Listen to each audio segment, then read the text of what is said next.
आपलं स्वागत। सर्वप्रथम एक नजर आजच्या ठळक घडामोडींवर। फटाकेमुक्त दिवाळी साजरी करून कोल्हापूरची हवा स्वच्छ ठेवूया, शिवाजी विद्यापीठाचे कुलगुरू डॉक्टर डी.टी. शिर्के यांचं आवाहन। पुणे पदवीधरसाठी जिल्हा बँकेचे संचालक प्रताप उर्फ भैया माने यांचा उमेदवारी अर्ज दाखल, राष्ट्रवादी काँग्रेसकडून उमेदवारी मिळण्याचा मानेंना विश्वास।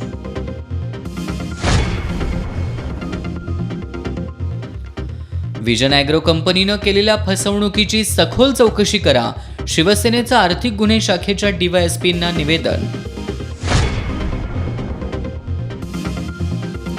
आणि गर्दीवर नियंत्रण न ठेवल्याबद्दल कोल्हापूर शहरातील 5 दुकानं 3 तास बंद ठेवण्याची महानगरपालिकेची कारवाई। To achieve success and prosperity in business, the selection of the right place is very important. And that is why Alexa Park is the perfect choice for any kind of showroom, office, restaurant, shop or hotel. Right from 400 square feet to 4,000 square feet, ground floor to 9th floor, Alexa Park offers a variety of options for your business ventures. Best-in-class quality construction, independent parking, located in the heart of the city, a site that's highly attractive and the focus of everyone's attention. Perfect planning and super fast construction. Reaping prosperity, Alexa Park is a paramount residential and commercial hub of modern times.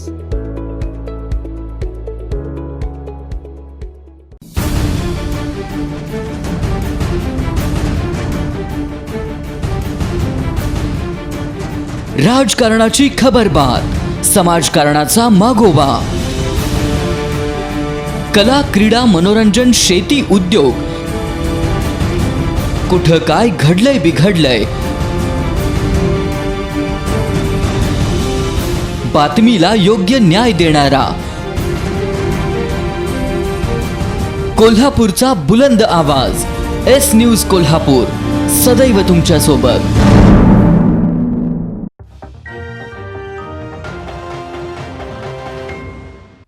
आता सविस्तर वृत्त। फटाके मुक्त दिवाळी साजरी करून कोल्हापूरची हवा स्वच्छ ठेवूया असं आवाहन शिवाजी विद्यापीठाचे कुलगुरू डॉक्टर डी.टी. शिर्के यांनी केलंय। कोल्हापूर बरोबरच कोल्हापूर आणि सांगली जिल्ह्यातील हवा स्वच्छ ठेवण्यासाठी आराखडा तयार करून त्याची अंमलबजावणी करण्यात यावी अशी सूचनाही त्यांनी केली। राष्ट्रीय स्वच्छ हवा अभियानांतर्गत ऑनलाईन कार्यशाळेच्या उद्घाटनाप्रसंगी ते बोलत होते। पर्यावरण शास्त्र विभाग, शिवाजी विद्यापीठ तसंच कोल्हापूर महानगरपालिका आणि महाराष्ट्र प्रदूषण नियंत्रण मंडळ यांच्या संयुक्त विद्यमानं शिवाजी विद्यापीठामध्ये ही ऑनलाईन कार्यशाळा झाली।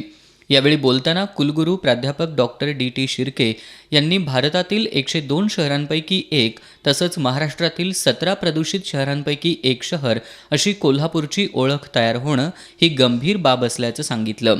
जनसामान्यांमध्ये हवा प्रदूषणाबाबत जनजागृती करण्यासाठी शिवाजी विद्यापीठाचा पर्यावरण शास्त्र विभाग, कोल्हापूर महानगरपालिका आणि महाराष्ट्र प्रदूषण नियंत्रण मंडळ यांच्या माध्यमातून कोल्हापूरची हवा स्वच्छ ठेवण्यासाठी प्रयत्न करण्यासह कोल्हापूर, सांगली आणि सातारा जिल्ह्यातील हवा स्वच्छ राहील यासाठी आराखडा तयार करून त्याची यशस्वी अंमलबजावणी करण्यात यावी असं आवाहन कुलगुरू डॉक्टर डी.टी. शिर्के यांनी केलं।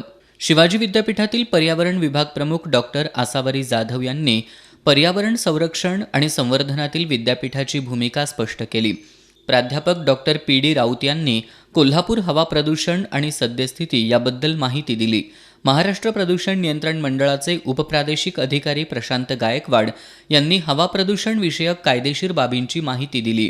पर्यावरण अधिकारी डॉक्टर समीर व्याघ्रांबरे, पर्यावरण तज्ज्ञ उदय गायकवाड, डॉक्टर पल्लवी भोसले यांच्यासह विद्यार्थी वर्ग, शिक्षक, अशासकीय संस्थांचे प्रतिनिधी आणि पर्यावरण प्रेमी या कार्यशाळेत ऑनलाईन सहभागी झाले होते।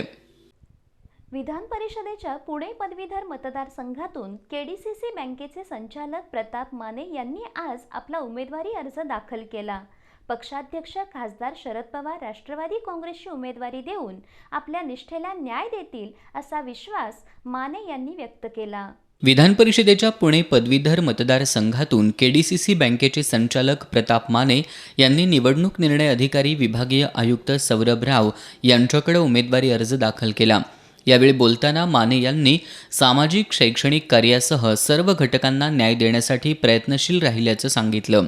राष्ट्रवादी काँग्रेसच्या बळकटीसाठी केलेल्या प्रयत्नांची दखल घेत पक्षाध्यक्ष खासदार शरद पवार आपल्याला उमेदवारी देतील असा विश्वास माने यांनी व्यक्त केला. यावेळी राष्ट्रवादीचे जिल्हाध्यक्ष ए.वाय. पाटील, राष्ट्रवादी युवक काँग्रेसचे प्रदेश उपाध्यक्ष नाविद मुश्रीफ, जिल्हा परिषद सदस्य युवराज पाटील, जिल्हा परिषद उपाध्यक्ष सतीश पाटील, कोल्हापूर शहराध्यक्ष आर.के. पवार, प्रदेश सरचिटणीस आदिल फरास, माजी स्थायी समिती सभापती राजेश लाटकर, सरचिटणीस अनिल साळोखे यांच्यासह बँकेचे संचालक, विविध संस्था आणि संघटनांचे पदाधिकारी उपस्थित होते. कोरोनाचा संसर्ग रोखण्यासाठी गेल्या 10 दिवसात महापालिका, केएमटी आणि पोलीस पथकाकडून 5,811 जणांकडून 6,47,600 रुपयांचा दंड वसूल केलाय. दिवाळीच्या पार्श्वभूमीवर महापालिका प्रशासनाकडून मास्क न वापरणाऱ्यांवर कारवाई करतानाच नागरिकांचं प्रबोधन सुद्धा करण्यात येतंय. कोरोनाचा संसर्ग रोखण्यासाठी मास्कचा वापर करणं, सुरक्षित अंतर ठेवणं, हँडग्लोव्ज वापरणं, सार्वजनिक ठिकाणी न थुंकणं, तसंच रात्री 9 नंतर व्यवसाय सुरू न ठेवणं या गोष्टींचं पालन करणं बंधनकारक करण्यात आलंय. त्याचं पालन न करणाऱ्यांवर कोल्हापूर महानगरपालिकेच्या वतीनं कारवाई करण्यात येतेय. गेल्या 10 दिवसांमध्ये महानगरपालिकेच्या विविध पथकांनी 5,811 जणांकडून 6,47,600 रुपयांचा दंड वसूल केलाय. दिवाळीच्या पार्श्वभूमीवर नागरिकांनी खरेदीसाठी गर्दी करू नये, नियमित मास्कचा वापर करावा, तसंच सुरक्षित अंतराच्या नियमांचं काटेकोरपणे पालन करावं असं आवाहन आयुक्त डॉक्टर कादंबरी बलकवडे यांनी केलंय. व्हिजन ॲग्रो कंपनीनं गुंतवणूकदारांना जादा परताव्याचा आमिष दाखवून त्यांची लाखो रुपयांची फसवणूक केल्याप्रकरणी दोषींची मालमत्ता जप्त करून त्यांच्यावर कडक कारवाई करावी अशी मागणी शिवसेनेनं केली आहे. आर्थिक गुन्हे शाखेच्या उपाधीक्षक पद्मा कदम यांना याबाबत निवेदन देण्यात आलं. व्हिजन ग्रीन ॲग्रो प्रॉडक्ट आणि V&K ॲग्रोटेक प्रॉडक्ट या कंपनीच्या माध्यमातून जिल्ह्यातील आणि जिल्हाबाहेरील गुंतवणूकदारांना जादा परताव्याचं आमिष दाखवून फसवल्याबद्दल कंपनीचा कार्यकारी संचालक विकास खुडे, त्याची पत्नी विद्या खुडे, संचालक सुशील पाटील, प्रसाद पाटील आणि तुकाराम पाटील या 5 जणांवर शाहूपुरी पोलीस ठाण्यात गुन्हा दाखल करण्यात आलाय. यातील विकास खुडे, सुशील पाटील यांना अटक करण्यात आली आहे, तर विद्या खुडेची जामिनावर मुक्तता करण्यात आली आहे.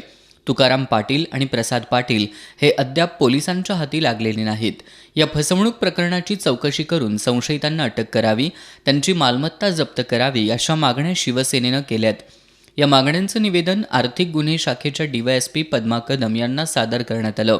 त्याचा तपास चांगल्या पद्धतीने, ज्या पद्धतीने पोलीस खाक्या दाखवून करणं गरजेचं आहे. कारण जे आरोपी आज तुमच्याकडे अर्ज केला आहे, त्या आरोपी आहेत, ते आरोपी सापडत नाहीत हे सांगून पोलीस प्रशासनाला चालणार नाहीत.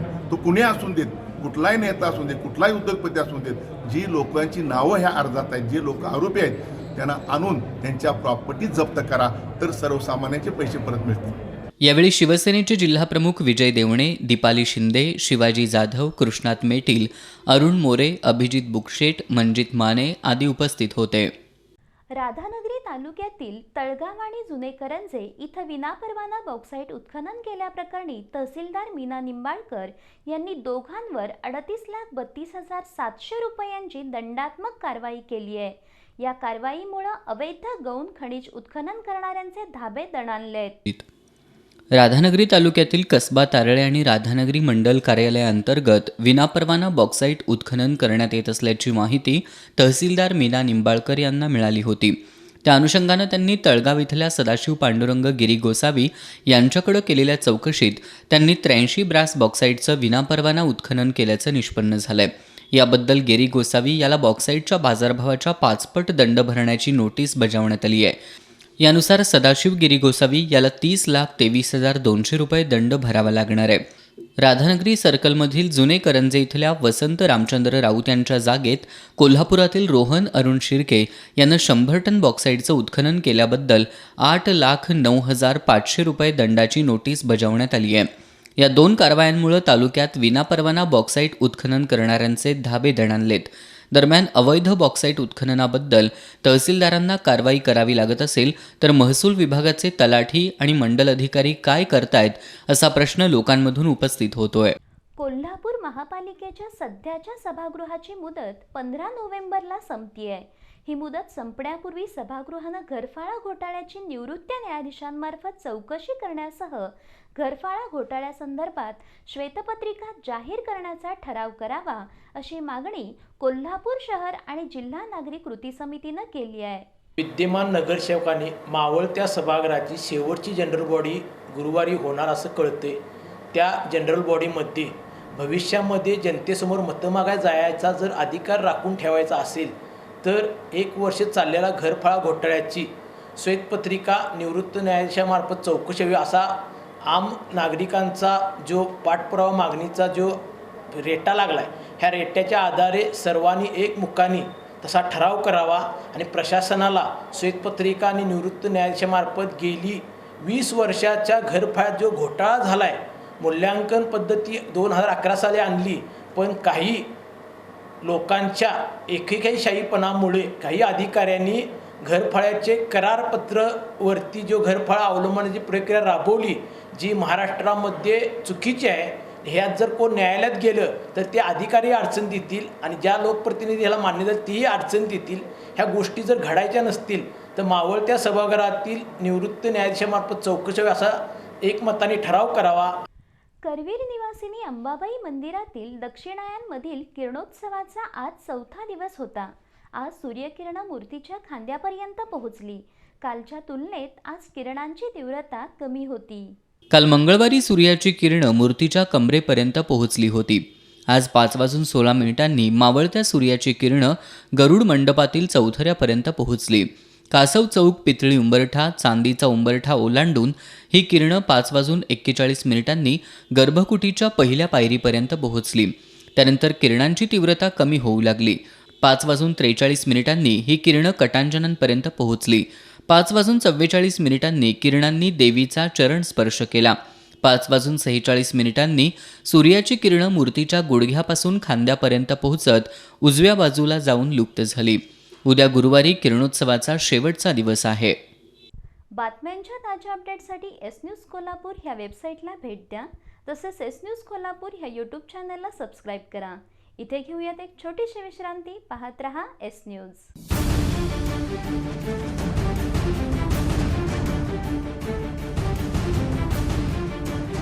राजकारणाची खबरबात, समाजकारणाचा मागोवा, कला, क्रीडा, मनोरंजन, शेती, उद्योग, कुठं काय घडलंय बिघडलंय, बातमीला योग्य न्याय देणारा कोल्हापूरचा बुलंद आवाज एस न्यूज कोल्हापूर, सदैव तुमच्या सोबत.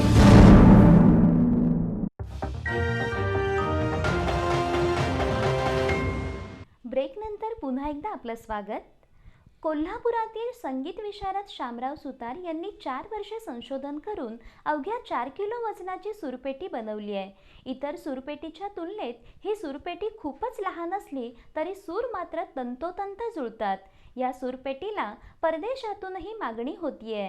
परंपरागत सुतारकामापेक्षा शामराव सुतार यांची बोटं सूरपेटीवर लिलया चालायला लागली आणि संगीत हा त्यांच्या जीवनाचा अविभाज्य भाग झाला. लहानपणापासून भजन कीर्तनात रमणाऱ्या शामराव सुतार यांनी पुढे या संगीताच्या वेडापायी शाहू मिलची नोकरी सोडली आणि ते संगीत क्षेत्रातच रममाण झाले. संगीताची आवड जोपासतानाच त्याचं शास्त्रीय शिक्षण घेण्याच्या उद्देशानं शामराव सुतार यांनी गायन समाज देवल क्लबमधून संगीत विशारद ही पदवी घेतली. देवल क्लबचे ते पहिले संगीत विशारद ठरले. भारती वैशंपायन यांच्या मार्गदर्शनाखाली त्यांनी MA पूर्ण केलं. गंधर्व महाविद्यालयातून त्यांनी गायन अलंकार ही पदवी घेतली. याच दरम्यान त्यांनी स्वरगंधार संगीत विद्यालयातून कलाकार घडवण्याचं काम सुरू केलं. संगीत शिक्षणाबरोबरच विविध कार्यक्रमांमधून संगीत साथ करत शामराव सुतार यांची सूरपेटीवरची हुकूमत वाढत गेली. याचवेळी त्यांच्यातला पारंपरिक सुतार जागा झाला. एक 20-25 किलो वजनाची पेटी घेऊन फिरणं जिकिरीचं ठरत असल्यानं त्यांनी पेटी छोटी कशी करता येईल यासाठी प्रयत्न सुरू केले. गेली 4 वर्ष ते यासाठी मेहनत घेत होते. कोरोना संसर्गाच्या लॉकडाऊनमुळं बाहेरील कार्यक्रम बंद झाल्यानं शामराव सुतार यांना पेटी छोटी करण्याच्या कामावर लक्ष केंद्रित करता आलं आणि त्यांच्या कल्पकतेतून आणि परिश्रमातून 3 ते 4 किलो वजनाची पेटी तयार करण्यात त्यांना यश आलं. मध्ये मी तसं घालवले जवळजवळ 4 ते 5 वर्ष, कारण हे संशोधन आहे. इतकी लहान पेटी बनवणं म्हणजे खूप अवघड आहे. अनेक मोडल्या, अनेक केल्या, त्याच्यानंतर ही तयार झाली. आणि मग ही पेटी घेऊन मी गेलो आमच्या सद्गुरूंच्याकडे. एक कोकमठाण म्हणून आहे शिर्डीच्या जवळ, एक 7 किलोमीटरवरती. तिथं मोठा आश्रम आहे. तिथे प्रत्येक पौर्णिमेला जातो आम्ही. आमच्या सद्गुरूंचा खूप मोठा आशीर्वाद आहे. आणि मग तिथे आम्ही गेल्या डिसेंबरमध्ये गेलो होतो पौर्णिमेला. मग तिथे ऑस्ट्रेलियाचे लोक आले होते. म्हणजे असे आता जर्मनचे येतात, पोलंडचे येतात, ऑस्ट्रेलिया, मलेशिया, इकडून सगळे लोक येत असतात. त्या लोकांनी ही बघितली आणि त्यांनी सहज ती उचललीच. म्हणजे आम्ही हिला घेऊन जाणार. मग म्हणलं बाबा ही आमची कार्यक्रमाची आहे, फार तर तुम्हाला हवी तर आम्ही बनवून देऊ. मग ऑस्ट्रेलियाच्या 2 पेट्यांची ऑर्डर आम्ही घेतली आणि मग आम्ही सुरुवात केली. सुरुवात केल्यानंतर ही लोकांना मान्य पण झाली, आवडायला लागली. आपल्या जर्मनीला ह्यातले 3 पेट्या पाठवलेत. आणखीन मागणी आहे. अशा प्रकारे मग हे एक आवड पण छंद पण आहे. या कामाची मोठी आवड आहे. कमी वजनाच्या एका पेटीवर शामराव सुतार थांबले नाहीत, तर आत्तापर्यंत त्यांनी सागवानी लाकडापासून 12 सूरपेटी तयार केल्यात. मुलगा विजय सुतार यांची त्यांना यामध्ये मदत होतीये. शामराव सुतार यांच्या या आकारानं आणि वजनानं लहान असलेल्या पेटीची परदेशी संगीतप्रेमींना सुद्धा भुरळ पडली आहे आणि त्यांच्या या छोट्या सूरपेटीला थेट परदेशातूनही मागणी आली. कष्टपूर्वक घेतलेलं संगीताचं ज्ञान आणि सुतार कामातलं पारंपरिक कौशल्य यातून शामराव सुतार यांनी कमी वजनाची आणि छोट्या आकाराची सूरपेटी तयार करून संगीत क्षेत्रासाठी महत्त्वाचं योगदान दिलंय.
दिवाळीमध्ये कोल्हापूर शहरातील सर्वच प्रभागांमध्ये योग्य पद्धतीनं पाणी पुरवठा होईल याची दक्षता घ्या, असे निर्देश महापौर निलोफर आजरेकर यांनी दिलेत. पाणी पुरवठा विभागाच्या बैठकीत त्या बोलत होत्या. दिवाळीच्या पार्श्वभूमीवर महापौर निलोफर आजरेकर यांच्या अध्यक्षतेखाली पाणीपुरवठा विभागाची बैठक पार पडली. या बैठकीला उपमहापौर संजय मोहिते, स्थायी समिती सभापती सचिन पाटील, गटनेता शारंगधर देशमुख, राहुल चव्हाण, अतिरिक्त आयुक्त नितीन देसाई, जल अभियंता नारायण भोसले उपस्थित होते. या बैठकीत काँग्रेसचे गटनेते शारंगधर देशमुख यांनी अमृत योजनेअंतर्गत नव्यानं टाकण्यात आलेल्या पाईपलाईनमधून पूर्ण क्षमतेनं पाणीपुरवठा होत नसल्याचं सांगितलं. शहरात ज्या भागात 24 तास पाणीपुरवठा सुरू असतो त्या ठिकाणी व्हॉल्व्ह बसवून अन्य भागांप्रमाणे नियोजित वेळेत त्या ठिकाणी पाणीपुरवठा सुरू ठेवावा, अशी सूचना त्यांनी केली. शिवसेनेचे गटनेते राहुल चव्हाण यांनी एकाच वेळी अमृत योजनेतील नव्या पाईपलाईन आणि जुन्या पाईपलाईनमधून पाणीपुरवठा सुरू ठेवला जात असल्यानं पुरेशा दाबानं पाणीपुरवठा होत नसल्याचं सांगत जुन्या पाईपलाईन बंद ठेवाव्यात, अशी सूचना केली. महापौर निलोफर आजरेकर यांनी दिवाळीच्या काळात शहरातील सर्वच प्रभागांमध्ये पुरेशा प्रमाणात आणि वेळेत पाणीपुरवठा होईल याची सर्वांनी दक्षता घ्यावी, असे निर्देश दिले. या बैठकीत आयुक्त डॉक्टर कादंबरी बलकवडे, अतिरिक्त आयुक्त नितीन देसाई, जलअभियंता नारायण भोसले यांनी पाणीपुरवठा विभागानं दिवाळीच्या काळातील पाणीपुरवठ्यासाठी केलेल्या नियोजनाची माहिती दिली. राधानगरी तालुक्यातील पडळी, कौल आणि जळगाव जिल्ह्यातील दलित चर्मकार समाजातील मुलींवर अत्याचार झालेत. या निषेधार्थ चर्मकार, दलित आणि बहुजन समाजाच्या वतीनं राधानगरी तहसीलदार कार्यालयावर मोर्चा काढण्यात आला. मोर्चाच्या वतीनं अत्याचार करणाऱ्यांना फाशीची शिक्षा झाली पाहिजे अशी मागणी करणारं निवेदन तहसीलदार मीना निंबाळकर यांना सादर करण्यात आलं. राधानगरीतील बसस्थानकापासून मोर्चाची सुरुवात झाली. या मोर्चामध्ये स्थानिकांसह मुंबई, पुणे आणि तालुक्याच्या विविध गावांमधील चर्मकार बांधव सहभागी झाले होते. मोर्चात महिलांचा सहभाग लक्षणीय होता. महिलांनी दलित समाजातील महिला आणि मुलींवरील अत्याचाराबद्दल संताप व्यक्त केला. खोटे गुन्हे दाखल करून पोलिसांवर राजकीय दबाव टाकण्याच्या प्रकाराची जिल्हा पोलीस प्रमुखांनी चौकशी करावी अशी मागणी राजेंद्र चव्हाण यांनी केली. तहसीलदार मीना निंबाळकर यांना मागण्यांचं निवेदन सादर करण्यात आलं.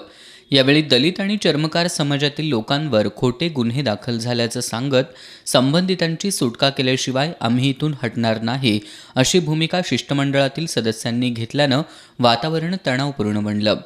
यावेळी पोलीस निरीक्षक उदय डुबल यांनी अशा प्रकरणांची चौकशी करून न्याय मिळवून देऊ अशी ग्वाही दिली. मोर्चामध्ये माजी आमदार बाबूराव माने, राजेंद्र चव्हाण, दलित मित्र अशोकराव माने, सागर चव्हाण, आनंदा चव्हाण, युवराज पोवार, सचिन लोकरे, गोविंदराव खटावकर यांच्यासह महिलांनी सहभाग घेतला होता. इचलकरंजी शहरातील कचरा उठावाचं काम करणाऱ्या ठेकेदारानं त्यांच्याकडे काम करणारे ट्रॅक्टर चालक आणि कामगारांचे पगार दिलेले नाहीत.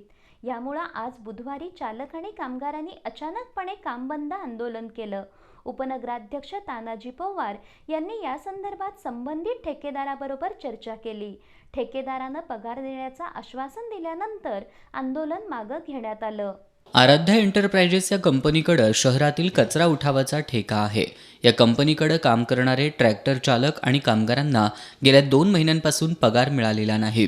वारंवार मागणी करून सुद्धा ठेकेदार कंपनीकडून त्याकडे दुर्लक्ष होत असल्यानं अखेर आज बुधवारी चालक आणि कामगारांनी काम बंद आंदोलन पुकारलं. सर्वच जण काम बंद ठेवून वाहनांसह मैलखड्डा इथं एकत्र आल्यामुळं शहरातील कचरा उठावाचं काम ठप्प झालं. या आंदोलनाची माहिती मिळाल्यानंतर उपनगराध्यक्ष तानाजी पोवार यांनी मैलखड्डा इथं जाऊन कामगारांशी चर्चा केली. यावेळी ठेकेदार कंपनीच्या प्रतिनिधीशीही चर्चा करत उपनगराध्यक्ष पोवार यांनी पगार मिळवून देण्याचं आश्वासन दिल्यानंतर आंदोलन मागं घेण्यात आलं. कोरोनाच्या पार्श्वभूमीवर दुकानामध्ये गर्दी नियंत्रित ठेवली नसल्याबद्दल कोल्हापूर शहरातील 5 दुकानं 3 तासांसाठी बंद ठेवण्यात आली. आयुक्त डॉक्टर कादंबरी बलकवडे यांच्या मार्गदर्शनाखाली महानगरपालिका प्रशासनानं ही कारवाई केली. यापुढे सुद्धा शहरात ही कारवाई सुरू ठेवण्याचे निर्देश आयुक्तांनी दिले आहेत. कोल्हापूर शहरातील काही दुकानदार कोरोनाच्या पार्श्वभूमीवर गर्दी टाळण्यासाठी आवश्यक त्या उपाययोजना राबवत नसल्याचं आढळून आलंय. अशा दुकानदारांवर कारवाई करण्याचे निर्देश आयुक्त डॉक्टर कादंबरी बलकवडे यांनी दिलेत. यानुसार दुकानांमध्ये गर्दी नियंत्रित ठेवली नसल्याबद्दल तसेच दुकान मालक आणि कामगारांनी मास्क न घालणं, सुरक्षित अंतराच्या नियमांचं पालन न करणं याबद्दल शहरातील 5 दुकानांवर कारवाई करण्यात आली आहे. यामध्ये ताराबाई रोडवरील सारा ज्वेलर्स, ज्योतिबा रोडवरील महालक्ष्मी कापड दुकान, पानलाईन परिसरातील मुन्ना आणि राजू पतंग डेपो तसंच लक्ष्मीपुरीतील राजाकाका ई मॉलचा समावेश आहे. प्रमाणात गर्दी होते. जिथं सॅनिटायझरचा वापर करत नाहीत, तिथं हँडग्लोव्हचा वापर करत नाहीत, विना मास्क लोकांना प्रवेश देतात. अशा लोकांच्यावरती आज आम्ही कारवाई करायला सुरुवात केली आहे महापालिकेनं. प्रत्येक दुकानदार, ज्या दुकानदाराची गर्दी होती त्या दुकानदार 2-2, 3-3 तासासाठी मॅडमनी सांगितले सील करायला, आयुक्त मॅडमनी. त्यामुळं आपण आजपासून हा उपक्रम चालू केला आहे आणि याच्या अगोदर आपण दंडात्मक कारवाई हँडग्लोव्ह मास्कसाठी चालूच आहे आपली. दिवाळीचा सण आणि त्यानिमित्त शाळांना मिळणारी सुट्टी याची बच्चे कंपनीला अधिक ओढ असते. ती या काळात किल्ले बनवायला मिळणार याची. यंदा शाळाच सुरू नसल्यानं मुलांना सुट्टीचं अप्रूप नसलं तरी किल्ले बनवण्याची ओढ कायम आहे. दरवर्षी दिवाळीच्या सुट्टीची चाहूल लागताच मुलांमध्ये यंदा कोणता किल्ला बनवायचा याची चर्चा सुरू होते. कधी एकदा दिवाळीची सुट्टी लागते आणि किल्ले बांधणीला सुरुवात करतोय यासाठी मुलांची घालमेल सुरू होते. यंदा सुट्टी कधी लागणार याचा औत्सुक्य नसलं तरी आपला किल्ला वेगळा ठरावा यासाठीची मुलांची धडपड यंदाच्या दिवाळीत सुद्धा कायम आहे. आत्तापर्यंत कोरोनाच्या संसर्गामुळं घरची मंडळी घराबाहेर पडू देत नसल्यानं कोंडमारा झालेली मुलं किल्ले बनवण्याच्या निमित्तानं आता बाहेर पडू लागली आहेत. किल्ला कसा असला पाहिजे, साहित्य कुठून आणायचं, किल्ल्याचं वेगळेपण काय राहील यावर चर्चा करण्याबरोबरच तहानभूक विसरून किल्ल्यासाठी साहित्य गोळा करत किल्ला साकारण्यात चिमुकले हात रममाण झालेत. शहराच्या वेगवेगळ्या भागात सध्या मुलांच्या धडपडीतून साकारलेले आणि साकारत असलेले किल्ले पाहायला मिळत आहेत. बातम्यांच्या ताज्या अपडेटसाठी एस न्यूज कोल्हापूर ह्या वेबसाईटला भेट द्या. तसेच एस न्यूज कोल्हापूर ह्या यूट्यूब चॅनलला सबस्क्राईब करा. इथे घेऊयात एक छोटीशी विश्रांती. पाहत रहा एस न्यूज.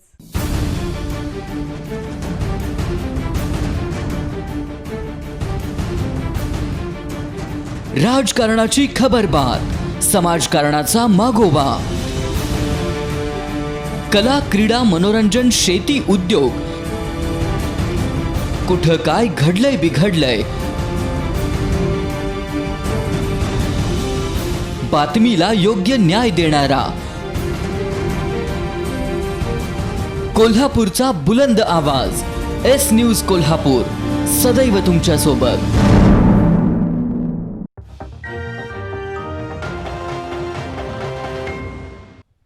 ब्रेकनंतर पुन्हा एकदा आपलं स्वागत.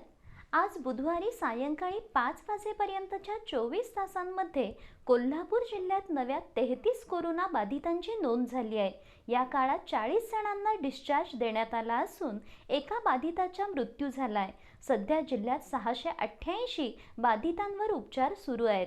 कोल्हापूर जिल्ह्यात नव्या 33 कोरोनाबाधितांची भर पडून आतापर्यंतच्या एकूण बाधितांची संख्या 48,613 वर पोहोचली आहे. नव्या बाधितांमध्ये चंदगड आणि राधानगरी तालुक्यातील प्रत्येकी 1, गडिंग्लज आणि हातकणंगले तालुक्यातील तसंच नगरपालिकांच्या क्षेत्रातील प्रत्येकी 2, कोल्हापूर महानगरपालिका क्षेत्रातील 18 आणि बाहेरच्या जिल्ह्यातील 1 यांचा समावेश आहे. 40 जणांना यशस्वी उपचारानंतर डिस्चार्ज देण्यात आला आहे. या 40 जणांसह आत्तापर्यंत जिल्ह्यातील 46,265 जणांना डिस्चार्ज देण्यात आला आहे. आज सायंकाळी 5 वाजेपर्यंतच्या 24 तासात एका कोरोनाबाधिताचा मृत्यू झाला असून आत्तापर्यंतच्या जिल्ह्यातील एकूण कोरोनाबाधितांची संख्या 1,660 झाली आहे. सध्या जिल्ह्यात 688 बाधितांवर उपचार सुरू आहेत.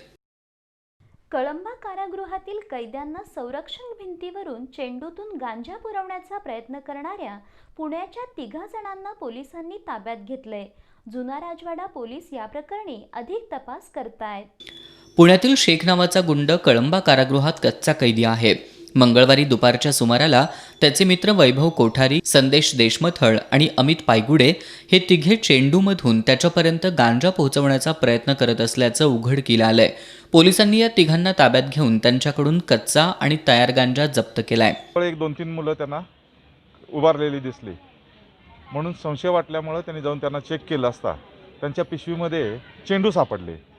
तर चेंडू घेऊन तिथं उभारायचं काहीच कारण नाही असा संशय वाटल्याने त्यांनी चेंडू उघडून बघितले तर ते चेंडू फाडून त्याच्यामध्ये गांजा भरलेला होता आणि ते गांजाच्या ह्याच्यामध्ये ते भिंतीतून आत टाकायचा त्यांचा प्रयत्न करत असतानाच ते मिळून आल्यामुळं त्यांना आणून आपण कारवाई केलेली आहे. त्याच्यामध्ये 2 जे लोक आहेत हे पुण्याचे आहेत. बहुतेक पुण्याच्या एखाद्या आरोपीला गांजा पुरवण्याच्या हेतूनं ते इथं आलेले होते. दिवाळीच्या सणासाठी आता 3च दिवस उरल्यानं तयार फराळाचे स्टॉल सज्ज झाले आहेत. महिला बचत गटांसह महिला व्यावसायिक तयार फराळाच्या विक्रीतून दरवर्षीच्या दिवाळीत चांगलं अर्थार्जन करतात. यंदा मात्र तयार फराळाच्या विक्रीत घट झाल्याचं दिसून येतंय. यंदाच्या दिवाळी सणाच्या उत्साहावर कोरोनाचा परिणाम जाणवतोय. दरवर्षीच्या तुलनेत विविध व्यवसायांच्या उलाढालीमध्ये घट झाल्याचं दिसून येतंय. तयार फराळाच्या खरेदीसाठी ग्राहक फारसा प्रतिसाद देत नसल्यानं तयार फराळाची निर्मिती करणारे बेकरी व्यावसायिक, बचत गट आणि महिला व्यावसायिकांमध्ये चिंतेचं वातावरण आहे. नोकरी व्यवसायामुळे ज्या कुटुंबियांना फराळ बनवण्यासाठी वेळ मिळत नाही ते घरी फराळाचे पदार्थ करण्यापेक्षा तयार फराळ खरेदीला प्रतिसाद देतात.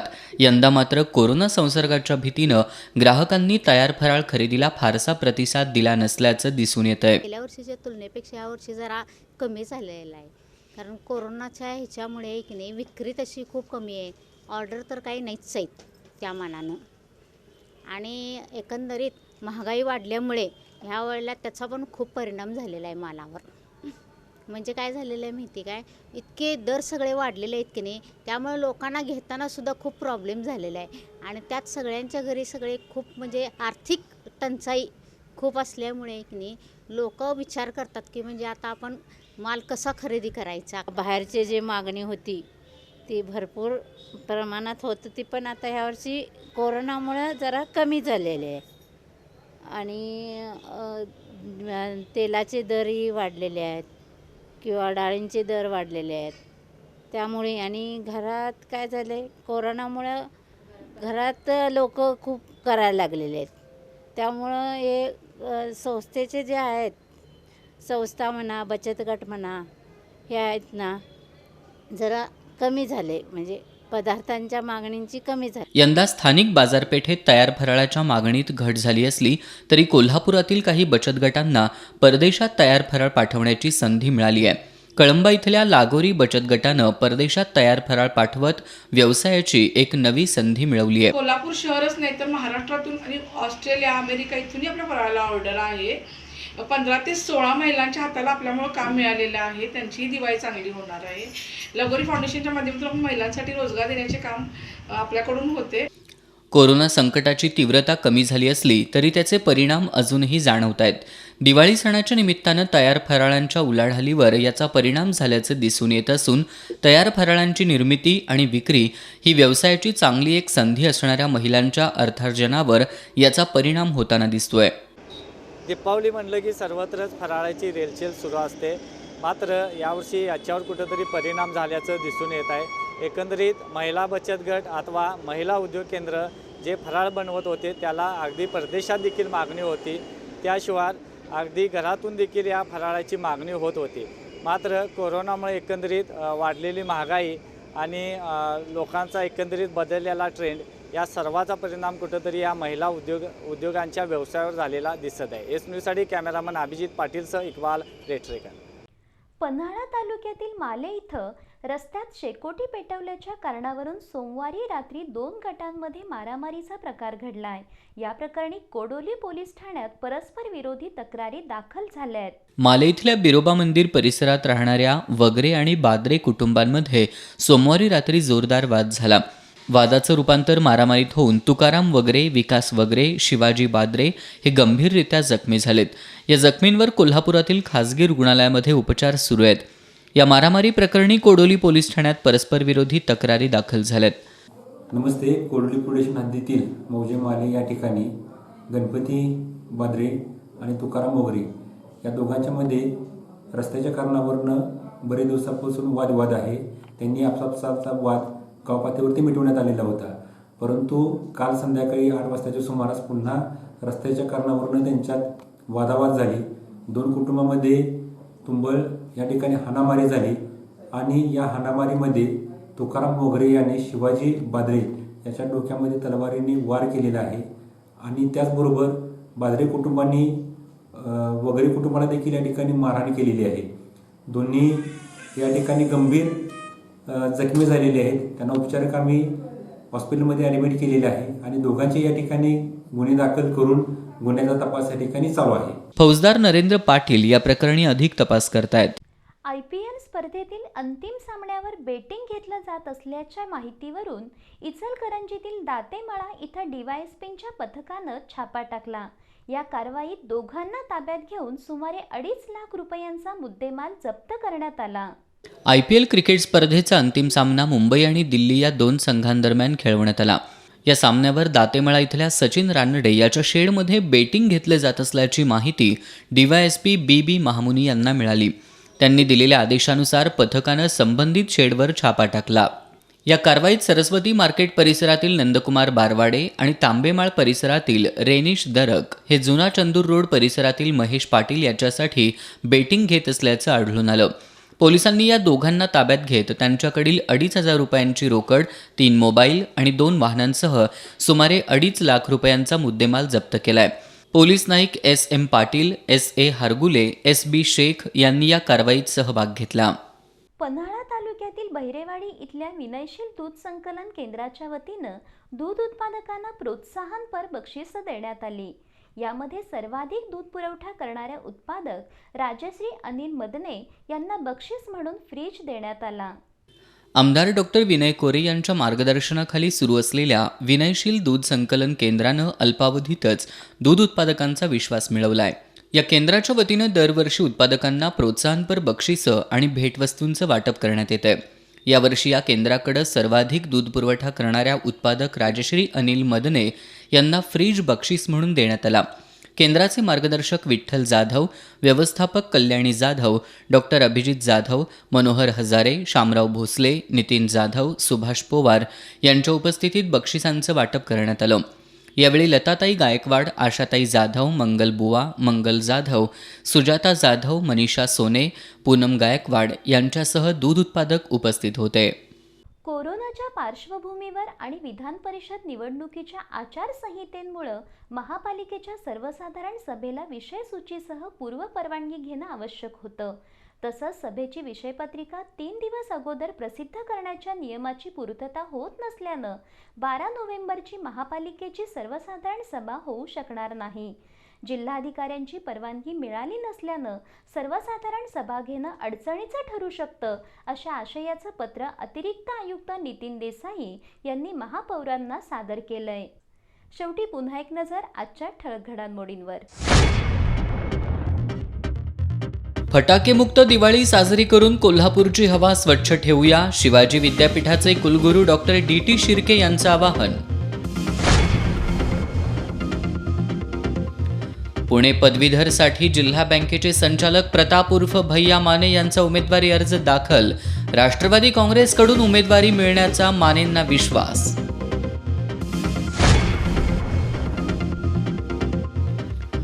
विजन ॲग्रो कंपनीनं केलेल्या फसवणुकीची सखोल चौकशी करा, शिवसेनेचं आर्थिक गुन्हे शाखेच्या DYSPंना निवेदन. आणि गर्दीवर नियंत्रण न ठेवल्याबद्दल कोल्हापूर शहरातील 5 दुकानं 3 तास बंद ठेवण्याची महानगरपालिकेची कारवाई. बातम्यांच्या ताज्या अपडेट्ससाठी एस न्यूज कोल्हापूर ह्या वेबसाईटला भेट द्या. तसंच एस न्यूज कोल्हापूर ह्या यूट्यूब चॅनलला सबस्क्राईब करा. याबरोबरच हे बातमीपत्र संपलं. नमस्कार.